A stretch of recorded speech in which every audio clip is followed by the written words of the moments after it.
भनेको यो डाका हो, यो चोर हो, यो चितवनवासीको तर्फबाट मैले यसलाई यो यो यो यो चोर हो। हेर्नुहोस् चितवनवासी यो चोर हो। यसले गरेर अहिले रवि लामछानेलाई दोष लाउने के अरे राज्यको धन सक्यो भनेर यसले गरेर सकेको हो। यसले गरेर मैले चितवनवासीको तर्फबाट के भन्छु भने हो, यसले गरेर सकेको रवि लामछानेले जोगाउनु खोज्दा हो, यसले गरेर सकेको।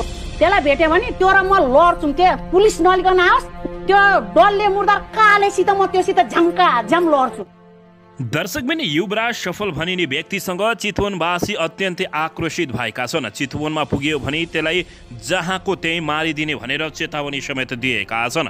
दर्शक महानुभावहरू, यसैबीच वैशाख 10 गते हुने उपनिर्वाचनका लागि राष्ट्रिय स्वतन्त्र पार्टीका केन्द्रीय सभापति रवि लामिछानेले उम्मेदवारी दर्ता गरेसँगै घर दैलो तथा कार्यकर्तालाई भेटघाटले तीव्र पारेका छन्।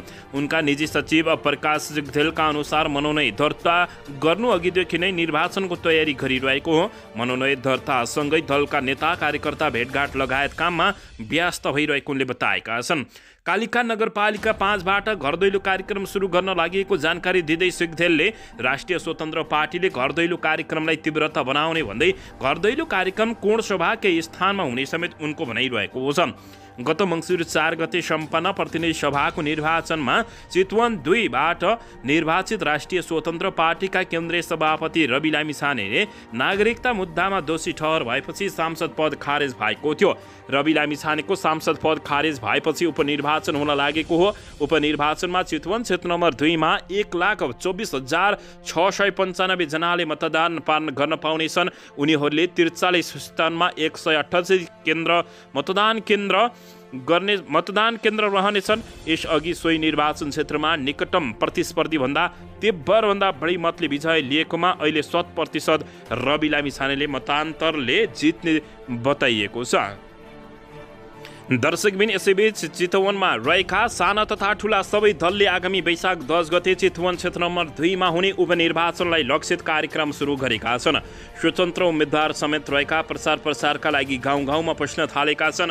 रवि लामिछानेको कोही पनि अगाडि टिक्न नसक्ने भनेपछि यति बेला रवि लामिछानेको जताततै हाई भएको छन्। सत्तारूढ दल गठबन्धनबाट उम्मेद्वार बनेका नेपाली काङ्ग्रेसका नेता जितनारायण श्रेष्ठले औपचारिक रूपमा आजदेखि घर दैलो कार्यक्रम सुरु गर्दैछन्। नेपाली काङ्ग्रेस चितवनका सचिव ध्रुव पोखरेलका अनुसार उम्मेदवारी दर्तासँगै प्रचार सुरु गरेको भए पनि औपचारिक रूपमा आजदेखि घर दैलो गरिँदैछ उनले बताएका छन्। जिल्लामा हुन लागेको निर्वाचन केका लागि केका कारणले हो भन्ने विषयमा समेत मतदाताले प्रश्न पार्दै घर दैलो गरिने श्रेष्ठले जानकारी दिएका छन्।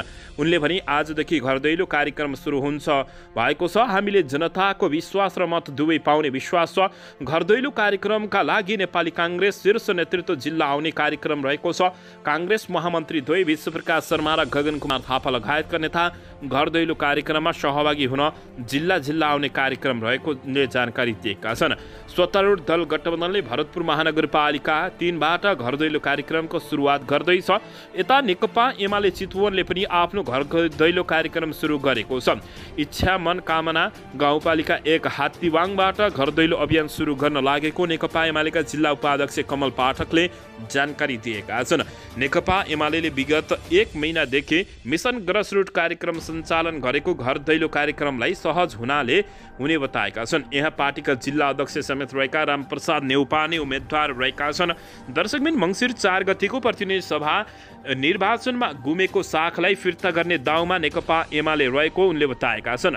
उनका अनुसार नेकपा एमालेका नेता गोकुल प्रसाद बाजकोटाले निर्वाचन समय अवधि भएर जिल्लामा रहनेछन्। घर दैलो कार्यक्रमसँगै निर्वाचन लक्षित कार्यक्रम समेत गरिने पाठकले जानकारी दिएका छन्। घर दैलो कार्यक्रममा कोणसभा समेत गरिने बताइएको छ।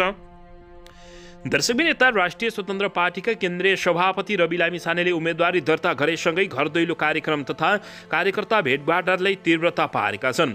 उनलाई निजी सचिव प्रकाश सिग्देलका अनुसार मनोनयन दर्ता गर्नु अघिदेखि नै निर्वाचनको तयारी गरिएको हो। मनोनयन दर्तासँगै दलका नेता कार्यकर्ता भेटघाट लगायत काममा व्यस्त भएको जानकारी प्राप्त भएको छ। दर्शकबिन यसैबीच सत्तारूढ दल गठबन्धन सहित 3 दल र अन्य साना दलहरूले समेत निर्वाचन लक्षित आफ्ना कार्यक्रमलाई तीव्रता बनाएका हुन्। राष्ट्रिय जनमोर्चाका अध्यक्ष चित्रबहादुर केसी जिल्लामा आएर आफ्नो पार्टीको चुनावी कार्यक्रममा सहभागी छन्। अन्य साना दल र स्वतन्त्र उम्मेद्वारले समेत प्रसारमा जुटिरहेका छन्।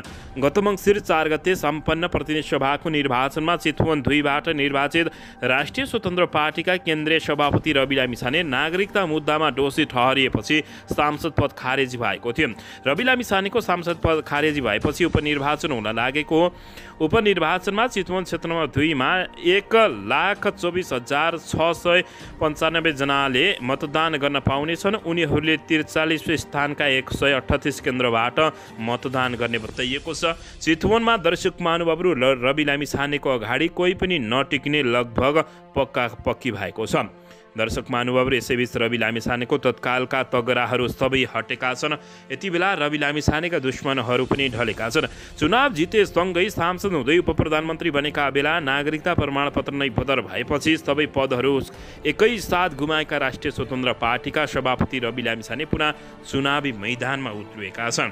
यो सँगै उनको जनताहरूले अत्यन्तै स्वागत गरेका छन्। चितवन 2बाट प्रतिस्पर्धाका लागि उम्मेदवारी दर्ता गराइसकेका सभापति रवि लामिछानेका लागि राजनीतिक अन्यका लागि भन्दा धेरै बढी चुनौतीपूर्ण रहेको छ। किनकि उनी विरुद्ध अस्वाभाविक बढी उजुरी, बढी इमेल झालमेल सिर्जना भइरहेको चुनाव शमनका लागि भने रवि लामिछानेले केही राहत पाएका छन्। उम्मेदवारी विरुद्ध उजुरी दाबी नपुगेको भनेर खारेज गरिएका छन्। राहदानी विवादमा पनि अदालतले अन्तरिम आदेश नदिएपछि उनका लागि अवस्था केही सहज भएको हो। तर यो सहज परिस्थिति कति बेला उल्टिन सक्छ त भनेर सबै नेता नेपाली जनताहरूले हेर्न थालिसकेका छन्। तर रवि लामिछानेलाई आफ्नो ज्यान दिएर भए पनि नेपाली जनताले बचाउने बताएका छन्। राष्ट्रिय स्वतन्त्र पार्टीका सभापति रवि लामिछानेमाथि राहदानी मुद्दा नचलाउने महाधिवक्ताको निर्णय विरुद्ध परेको रिटमा सर्वोच्च अदालतले अन्तरिम आदेश नदिएपछि हालका लागि रवि लामिछानेले राहत पाएका छन्। दर्शक महानुभावहरू युवराज सफल भनिने व्यक्तिलाई चितवन जिल्लावासीहरूले जहाँ भेट्यो उहीँ भिड्ने भनेर चेतावनी समेत दिए। चितवनका जनताहरूले रवि लामिछानेमाथि पछि परेका तथा रवि लामिछानेलाई जेलमा हाल्छु भनेर पछाडि परेका युवराज सफललाई देख्यो भने जहाँको त्यहीँ ढालिदिने चेतावनी दिएका छन्। चटनी बनाउने त कसैले फोटोमा समेत जलाएका छन्। दर्शक महानुभावहरू यसैबीच रवि लामिछानेको तत्कालका तगाराहरू हटेका छन्। यो सँगै चितवनमा नेकपा एमालेका नेता तथा नेपाली काङ्ग्रेसका नेताहरू आत्तिएको अवस्था रहेको छ। चुनाव जितेर सांसद हुँदै उपप्रधानमन्त्री समेत रहेका बेला नागरिकता प्रमाणपत्र नै बदर भएपछि सबै पदहरू एकसाथ गुमाएका राष्ट्रिय स्वतन्त्र पार्टीका सभापति रवि लामिछाने पुनः चुनावी मैदानमा रहेका छन्। दर्शक महानुभावहरू यति बेला रवि लामिछानेले तत्कालका लागि तगराहरू हटिरहेका छन्। दर्शक महानुभावहरू चितवन 2बाट प्रतिस्पर्धाका लागि उम्मेदवारी दर्ता गराइसकेका सभापति रवि लामिछानेका लागि राजनीतिक अन्यायका लागि भन्दा धेरै बढी चुनौतीपूर्ण भएको छ। दर्शक महानुभावहरू किनभने उनी विरुद्ध अस्वाभाविक बढी उजुरी, बढी झमेला सिर्जना भइरहेको छ। चुनाव शमनका लागि भने रवि लामिछानेले केही राहत पाएका छन्। उम्मेदवारी विरुद्ध उजुरीमा दाबी नपुगेको भनेर खारेज गरिएका छन्।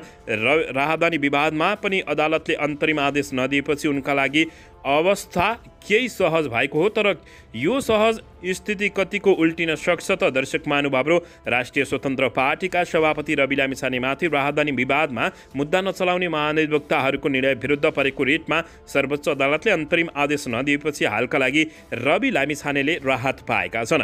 यो सँगै दर्शक महानुभावहरू रवि लामिछानेका दुश्मन आत्तिएका छन् भने नेकपा एमालेका नेता तथा नेपाली काङ्ग्रेसका नेताहरू चितवनमा बरबराइरहेका छन्। यसबारे तपाईँहरूले के भन्न चाहनुहुन्छ अवश्य पनि प्रतिक्रिया दिन नभुल्नुहोला। दर्शकबिन यसैबीच आउनुहोस् अर्को समाचारतर्फ लागौँ। प्रतिनिधि सभा सदस्य उपनिर्वाचनका लागि आज शुक्रबारदेखि आचार संहिता लागू भएको छ। निर्वाचन आयोगले 12/2 चितवन 2 र तनहुँ 1 मा आगामी वैशाख 10 गतेमा हुने उपनिर्वाचनका लागि आचार संहिता लागू भएको जानकारी दिएको छ। सरकारले न्यूनतम साझा कार्यक्रम घोषणा गरेको छ। सिंहदरबारमा एक कार्यक्रमका बीच यता सञ्चार तथा सूचना प्रविधि मन्त्री तथा सरकारकी प्रवक्ता रेखा शर्माले सरकारको प्राथमिकता तथा साझा न्यूनतम कार्यक्रम सार्वजनिक गरेकी हुन्। न्यूनतम साझा कार्यक्रममा विस्तृत शान्ति सम्झौता लगायत गुणस्तरीय सेवा प्रवाह, सुशासन र सदाचारको प्रत्याभूति हुने गरी शासकीय सुधार गर्ने र भ्रष्टाचारको छानबिन गरी कडा कारबाही गर्ने बुँदाहरू उल्लेख गरिएको छ। यसैबीच विगतमा नेपाल सरकार र विभिन्न राजनीतिक दल र पक्षहरूबीच भएका सहमति र सम्झौतालाई हृदय मङ्ग गरी देशलाई दिगो शान्ति, सुशासन, विकास र समृद्धिका लागि कटिबद्ध रहँदै यो कार्यक्रम लिएको मन्त्री शर्माले दावी गरेकै हुन्। दर्शकबिन यसैबीच यता प्रमुख प्रतिपक्षी दल नेकपा एमाले सरकारको साझा न्यूनतम कार्यक्रम सांसद अधिवेशन चालु रहेका बेला सदन बाहिर प्रस्तुत गर्ने कार्यले गम्भीर प्रश्न खडा गरेको प्रतिक्रिया दिएका छन्।